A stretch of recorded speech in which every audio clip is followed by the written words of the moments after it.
Euzu billahi mineşşeytanirracim. Bismillahirrahmanirrahim. Elhamdülillah ve salatu vesselamu ala Resulillah ve ala alihi ve sahbihi ve men vala amma ba'du. Biz ilgirki dersimizde islahat nereden başlandı degan noktada to'xtalib turib, insonning uch dunyosi bo'ladi. Fikr dunyosi shaxslarni yaratadi. Şəxs dünyası ilə fikir dünyası birləşkində ondan keyin nəticəni şeylər, əşyalar dünyası meydana gələn ətrafdakı yaratıldığı nəticə, maddi gözə göründüyü nəticələr yaratıldı deyə kelib, İslam gələn vaxtdakı Ərəb cəmiyyəti qanday cəmiyyətdir? Yəni İslam bu cəmiyyətə nədən başlagan degan nöqtəyə gəlgəndi. Şu vaxtdakı Ərəb cəmiyyətini təhlil qılıb, Ərəb cəmiyyətininki fikir dünyası degan bir dünyası yoktu. Tabii ki fikir dünyası olmagan degan şahsi alaqası asasen hayran bolgan bir cemiyetti.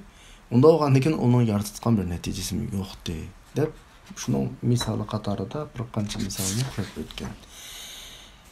Ondan keyin ulardan biz tahlil qilgan mana bir nokta, ularning fikir dünyasida mana eng cho'ng 3 masala bor. Birisi bir halalga uchragan bir qimmat qarash, tushunch meselesi olan fikir dünyasıdır. İkincisi bilim, ügünüşçüse özüne epqacıdığan bir halet. Üçüncüsü her qanday işte resmi malumat iniq bilimge dayanmasdan gumanga dayanadigan. Şu noktalarımızı tahlil qilgan degan avtor bugünkü dünyamız. Bizning dünyamızda özümüzning dünyasıga biraz qana qildi, qaytib keldi. Dedi ki alimuna el-muasir. Bizninki növetdeki dünyamız. Biz Müslümanlarning bizning demek işte.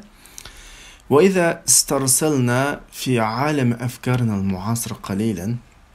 Biz bugünkü fikir dünyamızga azroq cho'nqurlab kirgan vaqtimizda istarsalna degani özümüzni qo'yib o'tgan, qani bir qarab baqala deb mangan vaqtimizda 14 türlük fikir şekillerini yoki bugünkü uyg'unish harakatini palaj qilib qo'yayotgan o'ltirguvchi fikrlarning 14 turlik fikrini uchirtimiz, ko'rib o'timiz yoki payqaymiz.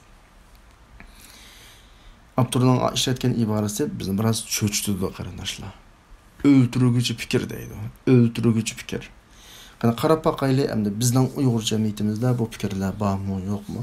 Avval qisqagina mavzusini o'qib o'timiz 14 dona fikrninki.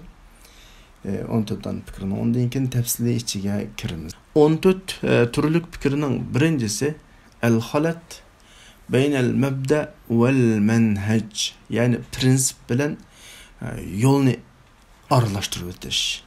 Endi mishakiga vaqtda qalbimizga bir savol birini qo'yishimiz kerakki, biz aralashtirdikmi yo'qmi? Prinsip degan nima, yo'l degan nima? O'ylangaч turaylik qani. Keyin dersimizin jarayonida masalamiz aydınlaştı. İkincisi tarbiyalash tarifatining nacharligi, yani tarbiyalash uqumini qanday tushunaylik biz? Matarbi. Üçüncüsü şekli, yani bir taraflama tefekkür qilish. Namtqi degan gap, ma'lum bir shaklga bog'lanib turib tefekkür qilish. Üçüncüsü maslashishga maylish, yani zaman makonninki mesafesini itibar qilmaslik. Dördüncüsü adetini, beşincisi adetini naql qilish. Altıncısı özgürlükke qarshi turish. Belki nurg'un masalalar bizda hemen kallangan kep bo'lgan bo'lishi mumkin. Bizde acayip bor masalalar.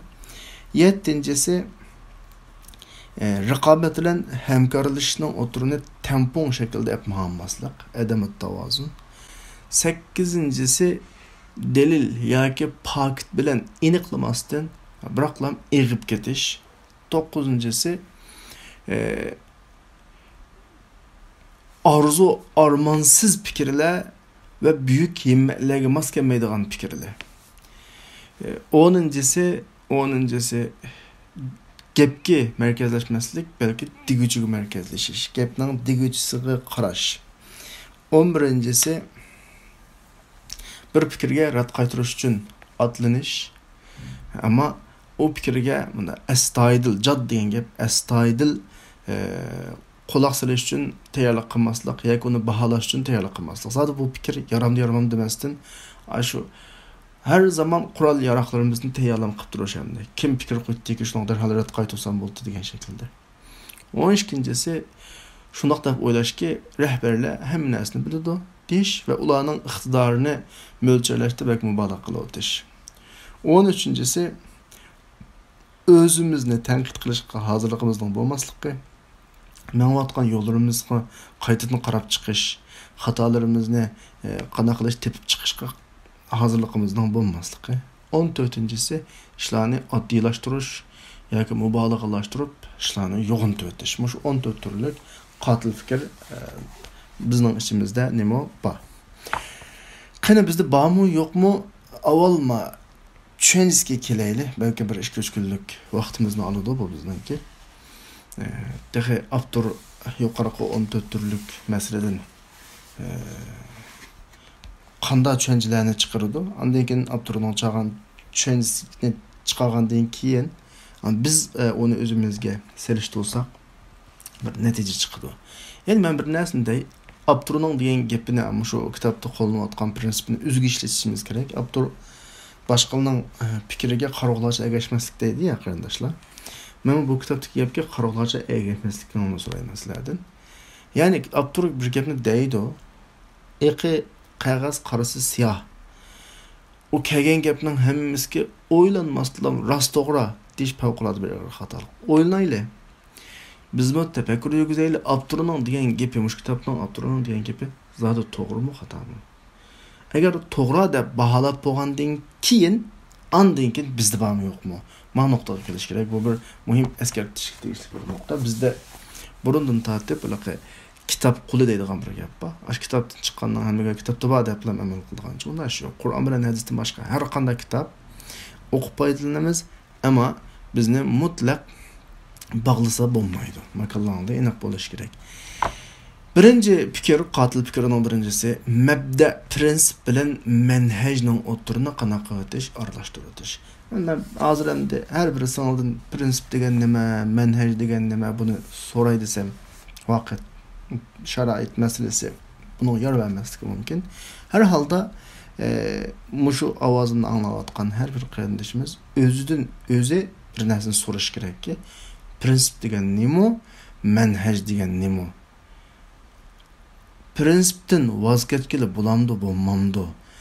Manhajdan voz kechgili bo'lamdi, bo'lmamdi. Masalan, agar voz kechish to'g'ri kelib qolsa, prinsip o'zgarmamdi, manhaj o'zgarmamdi. Mush nuqtada biroz özgü sual qilib baqish kerakki, bunun ichidagi tashlag'ilmaydigan bilan tashlag'ili bo'ladigan, o'zgartkili bo'lmaydigan bilan o'zgartkili bo'ladigan, voz kechgili bo'lmaydigan bilan voz kechgili bo'ladiganni farqlantirib olish kerak. Ani yo'llarimizda, ketayotgan yo'llarimizda sharoit talab qilib qolgan ahvol ostida o'zgartishga tegishli keldi. O'zgartimiz ve özgürlükli bo'lmaydigan noktada qat'iy kesin ma nokta bizning qizil chiziqimiz, bu noktadan o'zgartili bo'lmaydi deb mana mustahkam sabit bir şekilde turishimiz. Bu bizga nisbatan aniq bo'ladi qarindoshlar. Va hadal xalat bu aralashtirib o'tish yoki bilmaslik, adam o'zak buni idrok qilmaslik bugun uyg'onish harakatini palash qilib qo'yayotgan tunji xatar yoki birinchi xatar. Allah subhanahu wa ta'ala'nın mu'min bendilerine qilgan rahmetidan birisi Allah'ның vahiysi, insanlarga avatgan vahiysi bunda ikki turlik tushunchani o'z ichiga olganki, bundan inson aqli behojat bo'lolmaydi. Birisi prinsipga munosabatlik tushunchalarni vahiyni tadqiq qilganimizda prinsipal masala bor. Endi 2-3 qur ostiga qaranglar. Yana birisi manhajga munosabatlik mafahim tushunchalar. Ya'ni vahiyni, Qur'oni Karim ne demekçi? Tadqiq qilganimizda Qur'oni Karimda prinsipal masalalarni tilga olinganlik o ayrım, manhajga munosabatlik masalalarni tilga olinganlik o ayrım. Ya'ni vahiy mu ikki xil muomala qilganlik. Endi boshqa qaranglar. Fassalat nizam al-qiyam fil Islam. İslamdaki qimmat qarash sistemasini tafsiliy bayon qilganlik. Ve risaletning mazmunlarini bayon qilganlik. Masalan bir gapni so'ray. İslamda risolat deb bir gapimiz var. Hatto islomni bizga yetkazgan shaxsni rasul deb ataymiz. Shundaymi sababdoshlar? Pek jiq deymiz bu risolat, islomning risolati, payg'ambar degan atalg'ini nabiydan boshqa rasul deb, elchi deb ataymiz. Bu risolatni qanday tushunasizlar qarindoshlar? Agar ifodalaysanglar, bir jumla so'z bilan shu suhbatga yozinglar. Risolat degan nima?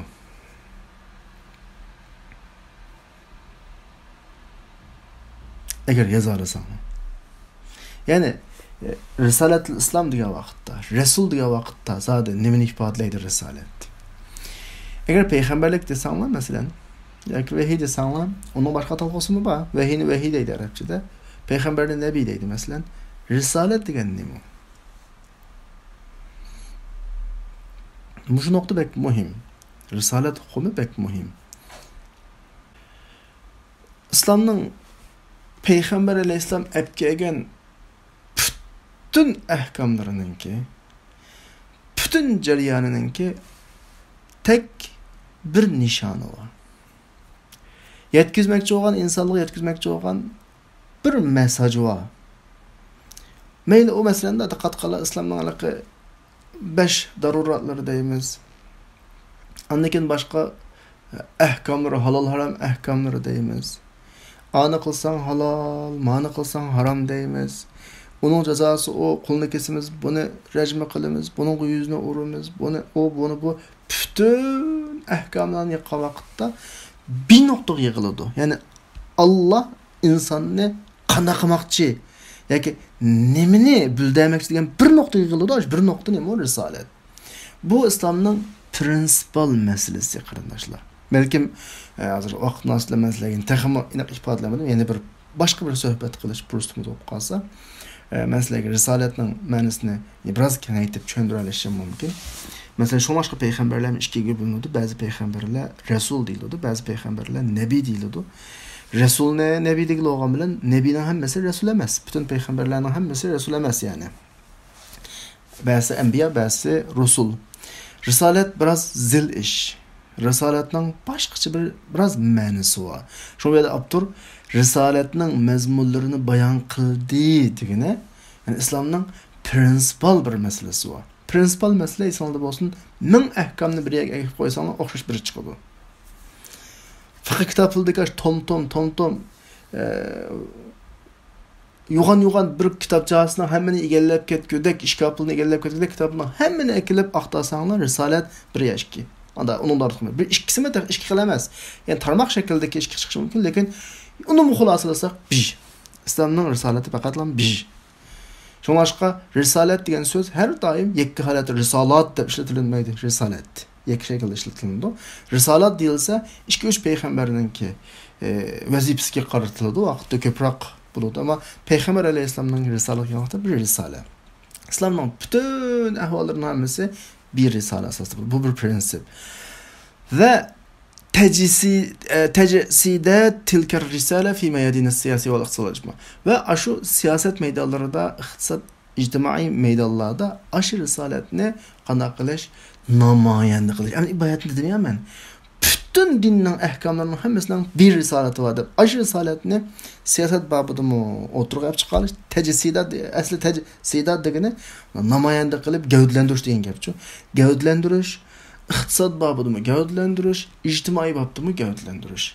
Ki bu risolat nimaga munosabatlik tushunchadir ki qandoq qilamiz. Ya'ni biz bir cho'ng bir iqtisodiy muassasa olaylik. Bunun nisbeten her türlü tuzumunu onub ketimiz, dinning talablarini o'rindaymiz, tatbiqlaymiz, o'qiymiz, bu qilamiz. Maqsad bu. İctimai faaliyetlerimizde mi dinning bütün ahkomlarini tatbiqlaymiz. Maqsad nima? Shu bayatning iqtisodiy sohada tatbiqlagan ahkomlarning nishon qilgan prinsipi shu. Ya'ni ma'lum bir narsaga asoslanib qolamiz-ki, u o'smir risolat. Buningki uslub bilan aloqasi yo'q. Uslub ahkomlar bilan bayon qilinadi va bu ama yetkazmoqchi bo'lgan bir mesaj, Allohning insonlarga yetkazmoqchi bo'lgan yetkazmoqchi bo'lgan bir nuqtasi var. Shu nuqta risolat.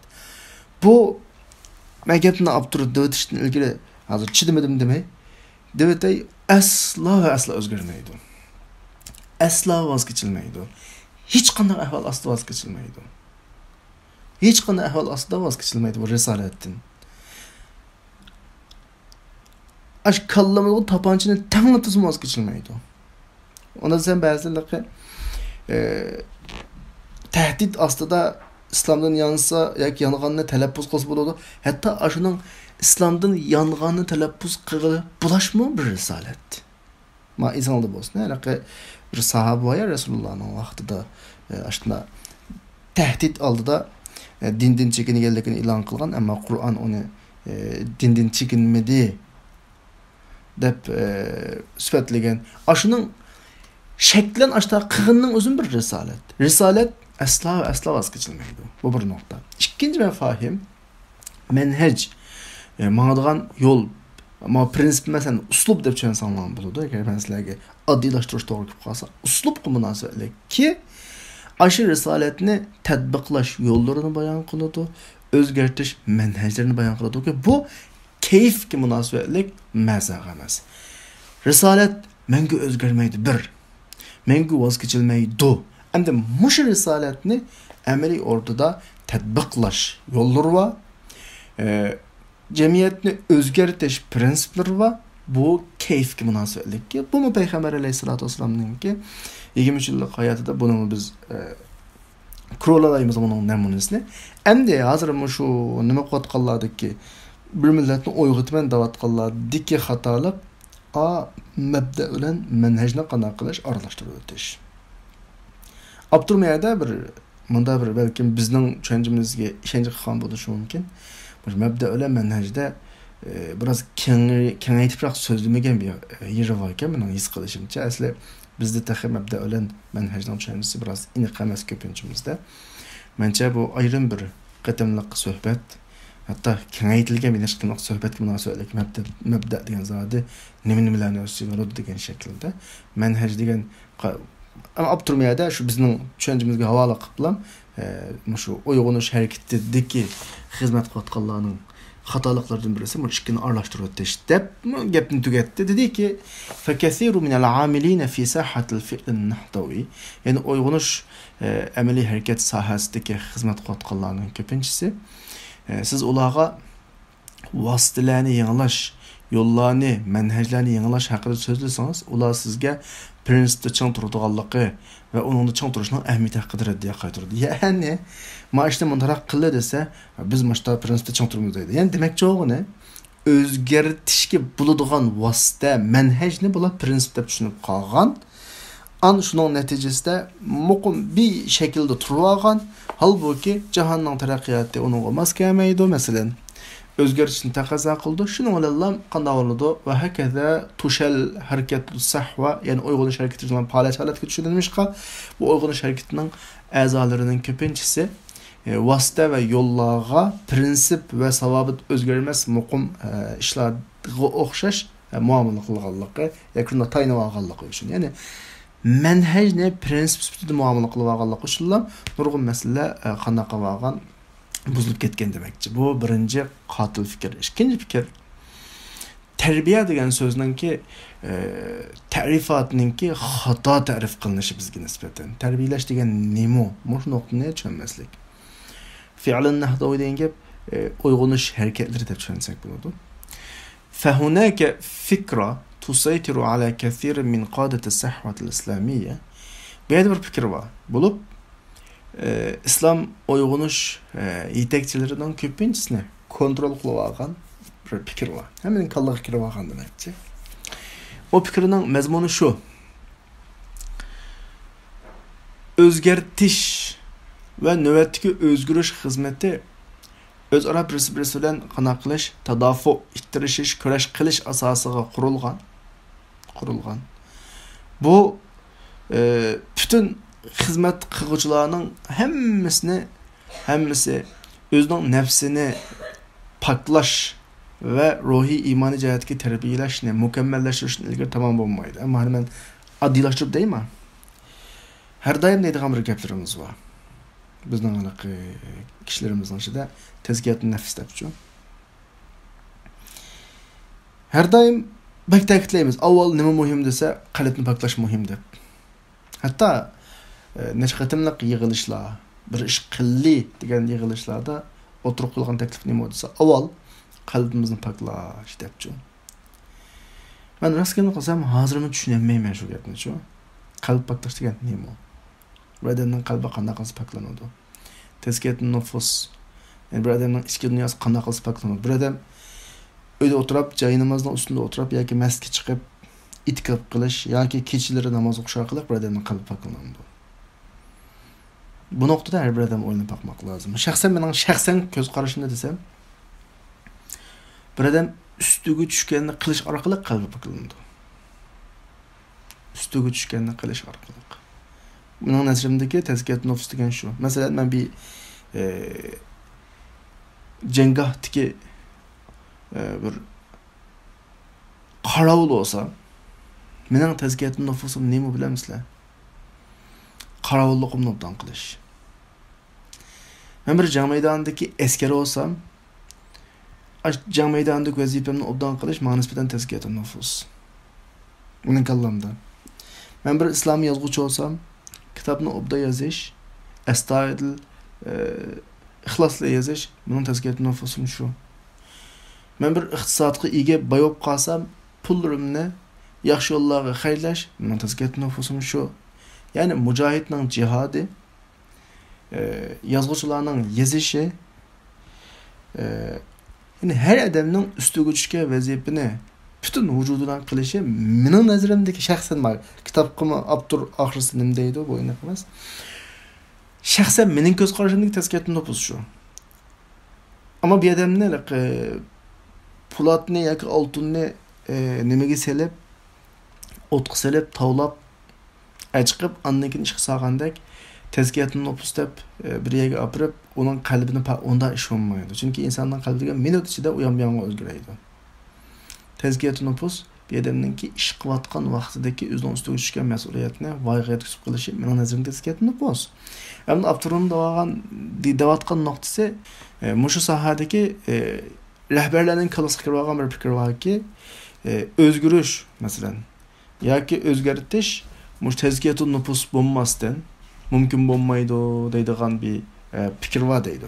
Mush kalasiga kirib olgan. Endi tezkiyatun nufusumuz bo'lmaydi. Ben bayat dedim ya, tezkiyatun nufus degan nima o'tib adamning o'zining vazifasini ustiga tushgan vazifasini voyaga yetkazib qilishni to'qiya. Mush tezkiyatun nufus degan zodi nima degan mush nuqtada xatolik qilganlik uchun bir masala chiqayotgandek. Va rahma anna hadhihi al-maqula aw al-fikra gerçi rahma degan gerçi degan bo'ladi. Bu so'z yoki bu fikr ba'zi taraflarida haqiqatning jigiriga yetgan bo'lsa, jigar ifodasi emas, arab tilidagi uslub ifodasi. Ya'ni haqiqat zot to'g'ri bo'lsa-mu? Mazmun shu, to'g'ri bo'lsa-mu? Lekin bu gap kulliyan to'g'ri emas, hammasi to'g'ri emas. Deb Abdur qattiq go'zal misoldan birini elayotdi hozir. Manda bir sahoba deydi. Ulug' bir sahoba Abu Mihjan as-Saqafi, naytiliqi o'ylash tegishli bir misol qarindoshlar. Mes belki kalımızdaki cık meselelerinin şişi ötüşü mümkün.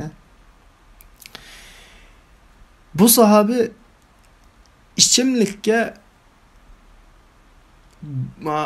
Türkçedeki düşkün diyen gap, muaviyet diyen gap. Yani ne deyimiz hem de? Huma. İçimlikki humatı. Ve bunu olan danlıq sahabi diyen ne demekçi ona harak demekçi. Hasbunallah ve ni'mel vekil. Şuna mı yazsa? O harak bu kana nesemdelik İslam talimatındaki haramlık innek bir işemdi o. Ama bir sahabe bir harak kokuma ve bunu olan dangı çıkılır hemdi.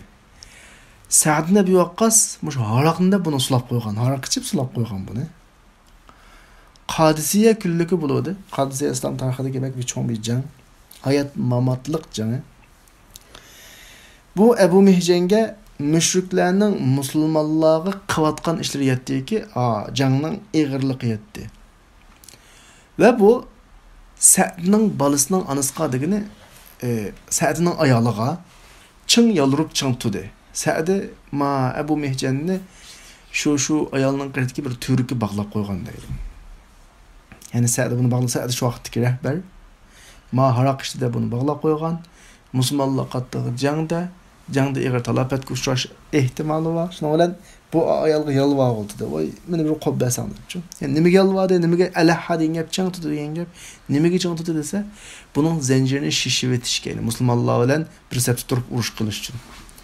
Va shu ayolga va'dadiki, jangdan keyin tekrar ash o'zininki zanjir bag'iga qaytishga va'da berdi. Ya'ni va'da beray, jangga bir qatnashib olib, uni keyin meni bog'lab qo'ysang mayli dedi.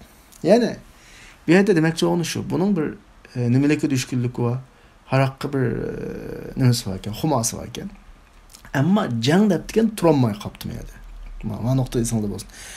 Shuning bilan mushriklarga haqiqiy rostchil bir hamla qildi, bu urush ochdi. Hattoki Sa'd deb qoldi shu vaqtda. Agar Aba Mihjan zanjirda olmagan bo'lsa, men bog'lab kallasida bog'lab qolib keldim deydi ya, uni qo'yib bergan o'xmaydi. Buni Abu Mihjan deb o'ylab qoladi deb. Demak, Abu Mihjan shu, lekin bog'liqlik deb o'ylab, hajab o'xshaydi-ku ya deb mana shaklda.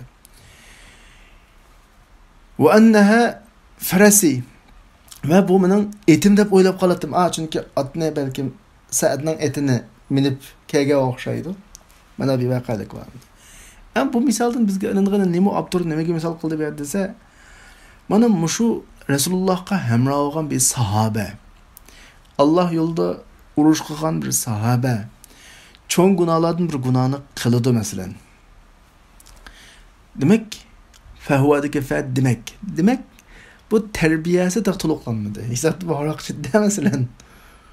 O'ylamagan gapni varoqchi u. Demek bunun kalbi tıkı bizning tushunchamiz bo'yicha poklanmoqlik, yani tazkiyatun nufus bo'lmoqlik. Va rag'm zalik, ama shunda bo'lsa-mu bu ahvol buni islomning rahbarlari shu vaqtda qo'shinning ishiga chiqishdan to'smadi jihad uchun. Ki bilimiz jihad nafsga keladigan ibodatlarning eng qatorlaridan bunga chiqishdan to'smadi. Nima o'ylayman desa, bunun tarbiyasining kamligi yoki iymonining kamlik, poklanishning tazkiyat bo'lmoqlik, sening imoning butun emas, tarbiyang butun emas, sen jihad qilsang bo'lmaydi deb jihadga chiqib qo'ymagan ahvol yo'q. Balki Sa'd ibn Abi Waqqas bunga iqtidoriga guvohlik berdi. Demediki biz Abi Mihjan tarafdan hujumga uchrab ketishimizdan ensirayma demedi. Ya'ni Abi Mihjanning tarbiyasi kam bo'lganligini. Mish qadisang, chunki her insanınki bir kuvvet, güç noktası var ve acizlik noktası var. Emniyet amışılmış dersini anlavatkan hazır 40 yakın kredisimiz normal. Men dahil, men şuna işide. Acizlik noktamız var. Allahidlikimiz var. Biz her daim özümüzün Allahidlik noktalarına köşüş getirişimiz ama bir fırsatgili bir imtihan bulup kalsa hem öylenden acizlik noktalarımız şu vakitte qanday qilishimiz mümkün, çıkışımız mümkün. Bu Mihjanninki kuchli quvvat noqtasi uningki iqtidori, jihad qo'ygan sevgisi bu taraf tutdi. Ajizlik noqtasi haroqni yaxshi ko'rsatdi. Lekin jihad bilimiz xatolikni uchirdi. Bu jihad xatolikning egisiga uni tashlashga eng yaxshi yordamchi. Ya'ni Abdurum demakchi o'g'ni shu qarindoshlar kitobning davomiga kelaylik. Tazkiyatun nufus degan nima desa, Allah bizden irade qiladigan şu vaqtning vacibini o'rindoshlar bo'ladi. Endi. Nima bir narsani demakchi. Bugun bizden irade qilingan mas'uliyat nima? Mushuni tunib chiqib, mushuni qilish tazkiyatun nufus. Bilak ishlar qilib kelish emas. Boshqa ishlarni qilib kelish emas, balki bugun nima kerak bo'lsa, nima ish qilish kerak bo'lsa, shuni qilish bu tazkiyatun nufus. Bugün ortada hamma adam bir xil dindan yenib qolgan bir ahvol bor. Dindan keyiniga chekingul turgan bir ahvol bor. Mush vaqtda bizning talab qilindigani nima desa, haq chekingan vaqtda billa chekinmay. Haq bushab ketsa billa bushab ketmay. Mush yo'lda mustahkam turish, o'zimizning maydonini aşkarlaş, mesela meydan aşkarlaş deganimiz o'zimizdagi bu yo'lda chang turadiganligimizni ifodalash va amaliyotda ham chang turish deganning vajibi deyilsa, masalan, mush tazkiyatun nufus. Tazkiyatun nufus deb ayrim bir ko'lga silib, yoki bir uçakta mega tavlab, ekilib boshqa chiqib saladigan ish yo'q. Tezkiyatun nufus degan bugunning ishini qilish tezkiyatun nufus. Belki maqsadimni ifodaladim. Abdurrahman maqsadimni ham ifodaladim deb o'ylayman. Valam nasma biz anglamadik ki Peygamber aleyhisselam bir sahabini cihattan onun bir günahı yoki çoğun günahı tüpeylidən çeklep qo'ygan emas. Belki Resulullah Tebuk g'azotida cihat qilmagan odamni boshqa g'azotlarda Resulullahga qo'shilishdan to'sqayirlar ki bu oyat tamtilga qilingan. Fa in raja'akallahu رجعك الله إلى طائفة منهم فاستأذنوك للخروج فقل لن تخرجوا معي أبدا ولن تقاتلوا معي عدوا إنكم رضيتم بالقعود أول مرة فاقعدوا مع الخالفين ما شكل ده آيات تسير لك يعني مشخل شكل ده من دبر جاب تقالق ولقد ترتب على هذا التفكير yuqorida bizning bir tafakkurimiz var ya bu taxi imoni bütünlenmedi bunun taxi rasmi ideyasi sağlam bo'lmadi şunu bunu taxi munda ish qilmaydigan bir fikr var aşı fikir asasida munda bir gap taqaliq ki naftaqidu ilmi shar'i masalan biz shar'iy bilimlarni qana qilamiz biz ehtiyojimiz var rars o'qib bo'lgandan keyin yoki biz bir imonga ehtiyojimiz var biz rars imonimizni kuchlanib bo'lgan iymon degan o bir yerde kuchlantirib ekildigan narsa emas. Telefon emas ham tok chetib, toqqachilab, andan keyin ishlatadigan. Iymon nima desanglar, bugunning ishini qilgan vaqtda kuchlanadi. Dedim ya, men necha kundan beri demoqchi bo'lgan ifoda sizga yetkazmoqchi bo'lgan risolat uchur shu. Har odamning iymoni shu odamning ustiga tushgan vazifa bilan kuchlanadi. Qattiq iqtisodi va odamdan bilsa, iqtisodni ching besib yetib olib, kechasi qiyomda gündüzü siyamda yürse, men şu adamın imanı kuşlanmaydı. Maqsadim şuna mı kardeşler? Küçüva mücahittin bilse, can meydanlarına taşlap, kılıçlık işlerini taşlap, men degen qanaqat qadam, davet qadam deb yürse, onun imanı kuşlanmaydı. Men degen roz tutup, keçisi qiyam, onun imanı kuşlanmaydı. Her işin beynimiz var, mesuliyeti var. Varagma iqrarına, bizningki mushu taraflarningki ahamiyatini iqror qilishimiz bilan birga va bu taraflarningki qaysi imoniyat taraflarningki Allohning bizga zaminning merosini va'da qilgan va'dasining amalga oshishiga shart ulash bilan birga to'g'ri iymonning muhimligi o'yni lekin biz shuna deb qaraymizki la yajib an taqif bu imoniyat tushunchasi yaşlar bilan İslami sahadaki aktif yo'lga chiqishning o'tirishini o'zgartish va gullanishga urinishning o'tirishini to'salg'u bo'lib qilishi to'g'ri emas. Yani to'salg'ulab turib qilishi to'g'ri emas. A'iq degan to'salg'u, ha'il degan nima to'salg'u. Yani demak to'g'rimiz shu qarindoshlar. Bu yerdagi zihniyat masalasi iman haqiqatan da Allohning va'dasiningki şartlardan birisi. Ama bu iman nima desa, dedim bayatın deganimdek telefonga tok qaçılgandek qaçlab ekildigan narsa emas. Belki iman bir adamning shu ustiga tushgan vazifani qilish orqali shakllangan narsa. Shunga aql tushuncha bilan biz ish qilmoqchi bo'lgan yoshlarningki qilmoqchi bo'lgan ishlariga to'salg'i bo'lib qolsa qolmaydi. Masalan deyli bir misol olay. Ko'zimizga ba'zi taqvo emasdek ko'rinadigan ba'zi bolalar bor. Bu bolalar bizde yok iqtidarning ba'zisi bor. Shu iqtidordan foydalanib din uchun xizmat qilish fursati tepilgan yoki xizmat qilish atlangan vaqtida bizlar hallam ularning boshqa jihatdan bizga o'xshash bo'lishini, ya'ni masalan deylik bizdek soqol qo'yishni, bizdek shakl jihatda bizdek kiyinishni, gap so'z jihatda bizdek shaklga kirishni va mushta bulash bularning xizmat qila olishining oldingi sharti degandek agar mashtash holatga o'zgarmay turib bu sohaga kiysa balki oxiriga chiqolmaydi yoki da bir xil ishonch qilmagandek bir xil ahvollar bor. Shu nuqtalarni Abdur qanday qilyapti alohida bizga ifodalayapti. Ya'ni tarbiyalash degan uqumni xatoshni olsa qolmaydi. Tarbiyalash degan ya'ni bir odamningki kiyim-kechak, shakl, bunda gap so'z uslubi, majahatdagi bir shaklga kirish emas, balki o'ziningki qila oladigan ishini Allah yolida qilishdan keyinga chekinmaslik deb mana tushunish kerak deyapti. Yani bu yerdeki utuqluqqa erişishning sharti amal va tarbiyaningki ikki holatining bir-biriga moslashishi. Yillarning orqasidan o'tib ketyotidi, ammo yillarning orqasidan o'tib ketyotidi. Hech kim o'zining jamiyatidagi haqiqiy natijalari haqida va jamiyatni uyg'otish xizmatidagi roli haqida savol so'rab bakmaydi. Bu intayin muhim nokta. Mesela deylim, özümden alay. Gap sözüm şunçalik taqva sübət. Ağzımdan maşallah, elhamdülillah düşmeydi. Kiyim kiçikem acayip musulmanca. Kıyafetimge qarasa, mende qattiq bir taqva musulmanның kıyafeti var. Her daim dava qıldığınım, deydiğinım qalbni o'xshash, qalbni isloh qilish, tazkiyatun nufus, taqvolikni oshirish. Deyma ig'zimda mushu peti yaşavatqılı 10 yıl oldu, ama bir adam menden kelip yoki üzemden bökemni aldım qo'yib o'tirib, qalam bilan qog'ozni elib, birinchi mushu 10 yil ichida men bu ummatga nima ish qilib berdim? Bu 10 yil ichida men bu ummatni qanchalik uyg'otdim? Qanchalik taraqqiy qildim? Qanchalik gullatdim?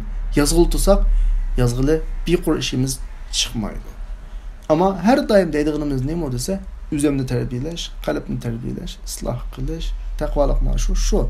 Dağıtığa durayadayına bir hüccetin, şu paktı, şu hüccetilen ki, istinhad diyen gep, da oyuğutuş, gülütüş diyen gep. Şu hüccetilen ki, o özünü terbiyelevatıdı, özümüzde gülen, birlik etvatkan kişilerini terbiyelevatıdı. Muşup, hemmelenin sosu şu. Aval imanımızı güçlendirip, hakiki iman boğanda deydi. Haqiqiy iman degan dedim ya, kompüter programımız emas, disklan ekip kopiya qarshilab qo'ygan. Ondan keyin ishlaydigan. Haqiqiy iman bir odamninki qilish tegishli ishni qilgan vaqtda ondan keyin bo'ladi. Mana bu fahuva, bu nihoyatda bir xatarlik ko'rsatma bu nokta. Endi men bu sherdagi 40 yaqin qarinishimizning gerçi javobini istamayman.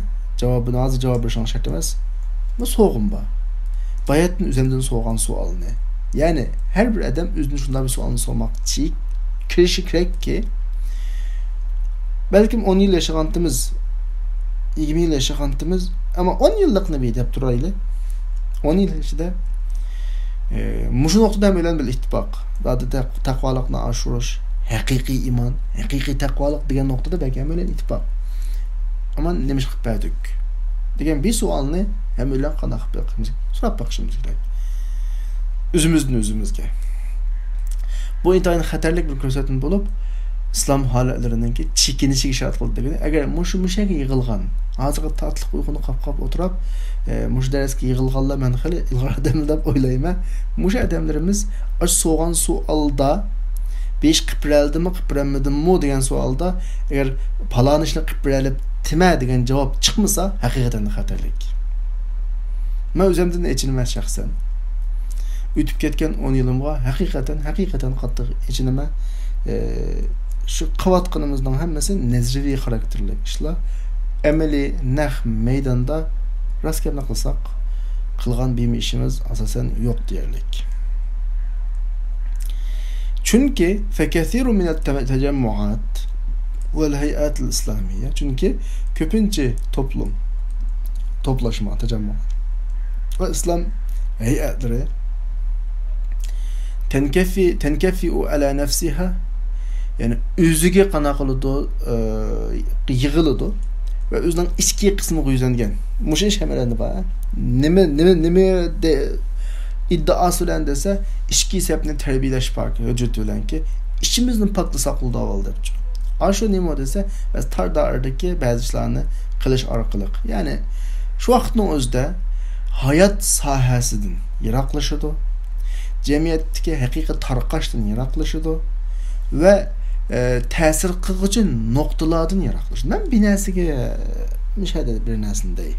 Ben tercüme qilib dey. Nima uchun to'lan desa, sapninki chinliqini saqlash hujjati, ichki sapninki va fitna o'rinlaridan xizmatchilarni neri qilish hujjati. Yo'q, fitna neri saquldi, ishimizni o'ng saquldi.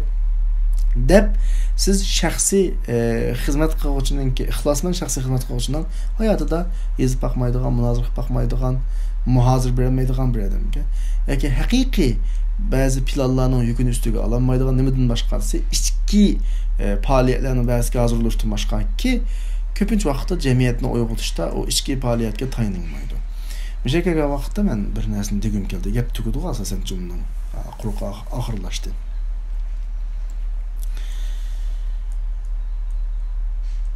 Biz ba'zilarga qaqshab qolamiz ba'zi ziyolilardan. O'zimizcha. Qarasangiz ziyolilarninki qilayotgan cho'ng ishi yo'q. Ama jamiyatninki zil nuqtasida, zil halqasida o'rtaga chiqadi. Jamiyatning zil halqasida o'rtaga chiqadi. Ve jamiyatga munosabatlik eng cho'ng munosabat ishlarda pokday bir qalem bilan yoki bir til bilan yoki bir og'an bir qadim bilan hammaning oldi ko'rinadi. Aşağı ahvalni isqatan mesela şu necha yildan buyon. No'lallam cho'ng ish qilib bo'lmagan ziyolilar bizning jamiyatimizga nisbatan ajoyib cho'ng ish qilayotganday bir o'rtam shakllangan. Zodi ulu bo'lmasa bu jamiyatda bu Uyg'urning ishi, bizning ishlarimiz yurishmaydigan bir holat shakllangan. Tam qarshısida islomchilar deyli, ya'ni sizbizdek insonlar ko'pincha vaqtda bekinmişlikimiz var qarindoshlar. Aralasak özümüzden içki dairesinde aralışıdığan, sözlüsek içki dairemizde sözleydiğan, hitap kılsak içki dairemizde hitap kıldığan, an cemiyetinin zil noktalık taraflarda kökrek girip, meydi girip çıkamaydıgan. Demişka pitneye araşkım yok. Onda işlen aralışam yok. Yakir ya bu her kıl geplerle yani işçimiz gımında Türkçe'de kapalı yani. Muşo bizniki asasen İslami uyg'unish hareketlerimizni öldürüdüğün fikirlerden birisi. Yani içki terbiyeleş, terbiyelenip pulap çıkış. Asli terbiyelenip pulap çıkmaydı ki asli. Terbiyeleşken emiyken dese şu işqi ötüp terbiyeleşken. Qaysi günüm bir dep öttüm. Bu men şahsen özüm asta yavaş düşünüp atma bu noktada. Qanaqtı men bir hemini düşünüp pulap ansligimda davatkan, boca olup davatkan edemez. Men asta düşünüp atma. Resulullah'ın qaşida 2 saat tuğan bir edem bir hizmet güçüdür Resulullah'ın vaxtida. Ve ondan keyin kişini şu hizmet jarayonida qildi. Ya şu hizmet jarayonida şehit oldu, hayat qapqası davamlaşdı. Resulullah bilan 5 yıl tuğan adam Habeşistan'a 10 yıllab, 15 yıllab hicret qildi. Şu 10-15 yıldan keyin 15 yıl ilgari qanday ketgan bo'lsa ideya jihatda tavranmay qaytib kelgandi. Bularning hammasi nima desa, yani bularninki asli Resulullah'ın devrideki sahabalarınki bir realist yani. Demek çoğuna emeli Müslümanlık'a ifadesini bizge görsetsek gerek. Ama bizden şu temalarını okugandan keyin şu yıllarda mening kalam kelayotganimiz ko'pincha mana nezrevi Müslümanchilik favqulodda ig'ir. Hatta şu tezkiyatun nufus degan noktada taqvolikni ashish noktasi bu nezrevi şekilde. Yani emeli şekilde takvalıkını östürüş, emeli şekilde tezkiyatun nüfus biraz düşünce ciheti yaklaşkandan keyin bu bizim emeliyetimizden yaklaşık ekan ama. Tezkiyatun nüfus degandan keyin ko'z oldimizga ro'za qildi ekan. Halbuki odamning ro'za tutishda, nafl ro'za tutishda muhim ishi bo'pti. Tezkiyatun nüfus taqvalıkni oshish degandan keyin kechasi qiyam qilish, tahajjud o'qish qildi ekan. Halbuki odamning uningdan muhim ishi bo'pti. Masalan, cemiyetdeki zulümlarga uç kökrek girip mao zulüm dep ortaga chiqishyapti. Xato ishlarga mao xatolik deb kökrek girip ortaga chiqishyapti. Xatolikni inkor qilishyapti. Bu ishlarning hammani qayirib qo'yib, undaymiz endi bir tushuncha jihatda kallamizga xato o'rnab olgan bir ichki tarbiyalash, o'zimizni tarbiyalash va atrofimizdagi odamlarni shu masalan aqallaysi bir jamoat odamlarni avval o'zining ichiga kapalanadi yani. Cemaate kirgenlerini, içki cihetini terbiyesi sırtqa nispeten cemaatin içindeki her adam muhim noktalarda, sezgir noktalarda bizden tesirini oturup okuyup ve başkalığa qanaqlanmaydı, tesiri göstermeydi. Bu hem de bizdeki terbiyeleş okumununki bir hata ifadesi de kılıdı. Bu noktalar Bek muhimda qildi qarindoshlar. Mana o'rgangan darsning ta'sir qilgan nuqtamiz ikkinchi nuqta bek ta'sir qildi. Mencha sizlar bu ikkinchi nuqtani takror o'qib, kitobni qayta ko'rib, bir mulohaza yurgizib beqish kerak qarindoshlar. Shuna olganda bizningki bugun vaqt munosabati bilan mishada to'xtab qolsa qildiga o'xshaydi. Va oxiru da'vana alhamdulillahi robbil alamin.